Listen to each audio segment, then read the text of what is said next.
या व्हिडिओचे प्रायोजक आहे Jay auto parts and services आणि financial partner Vardhaman furniture Vaijapur. Chhatrapati संभाजीनगरच्या देवगिरी बँकेतून महत्त्वाच्या खरं तर सामाजिक सेवा करणाऱ्या अनेक शिलेदारांना पुरस्कार दिला जातो। यातलं एक प्रामुख्याने नाव होतं ते गोकुळ सुरासे यांचं। अनेक सामाजिक काम गोकुळ सुरासे यांच्या माध्यमातून या तालुक्यात पार पडलेले आहे। कधीही कॅमेऱ्यासमोर न येणाऱ्या चेहऱ्याची आज मी बातचीत करणार आहेत। तुमचं काम मी पाहिलेलं आहे, सामाजिक योगदान मी पाहिलं आहे, काय प्रतिक्रिया आहे? आपल्या कामाची कुठेतरी नोंद झाली आहे? म्हणजे स्वामी विवेकानंदांनी सांगितल्याप्रमाणे कर्म करत जा, फळाची अपेक्षा करू नका, याच्याप्रमाणे मी माझं काम करत राहतो। पण देवगिरी बँकेच्या टीमने माझी दखल घेतली आणि हा पुरस्कार जाहीर केला। हा पुरस्कार माझ्यासाठी नक्कीच प्रेरणादायी राहील आणि भविष्यात काम करण्याची ह्या पुरस्कारामुळे अजून प्रेरणा मिळेल, एक ताकद मिळेल। बरं, आणि अजून एक महत्त्वाचा प्रश्न म्हणजे की तुमच्या जो नदी जोड प्रकल्पात स्वच्छतेचे काम तुम्ही केलेलं आहे, कशा पद्धतीने त्या कामाच्या आठवणी सांगाल? आम्ही 2021मध्ये चला जानू या नदीला एक चळवळ सुरू झाली होती भारताचे जलपुरुष डॉक्टर राजेंद्र सिंगजी यांच्या माध्यमातून।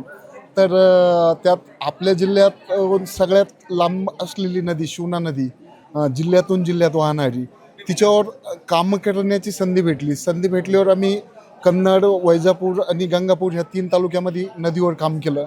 नदीच्या प्रमुख 3 समस्या आहे: अतिक्रमण, शोषण आणि प्रदूषण।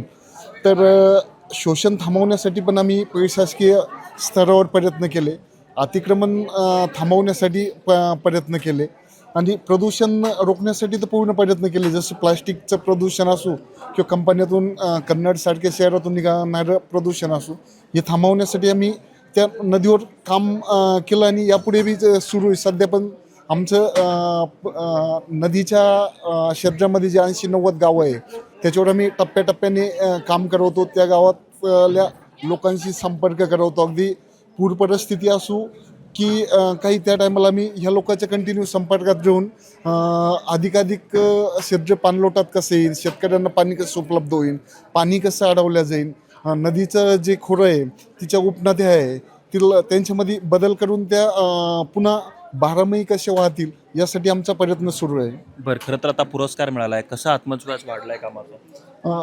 आत्मविश्वास म्हणजे काय झालं, आपण तर काम करवतो पण त्याची दखल सामान्य लोकांना होतीच, पण तरीसुद्धा एक देवगिरी बँकेसारखी शिस्तप्रिय बँकेच्या टीमने हा पुरस्कार दिला आणि त्याच्यामुळे निश्चितच काम करण्यासाठी पुन्हा नवी ताकद निर्माण होणार आहे। धन्यवाद गोकुळजी, आणि तुम्हाला पुढील वाटचालीसाठी शुभेच्छा देतो। माझ्या सहकारी कृष्णासोबत नितीन थोरात, वैजापूर, छत्रपती संभाजीनगर।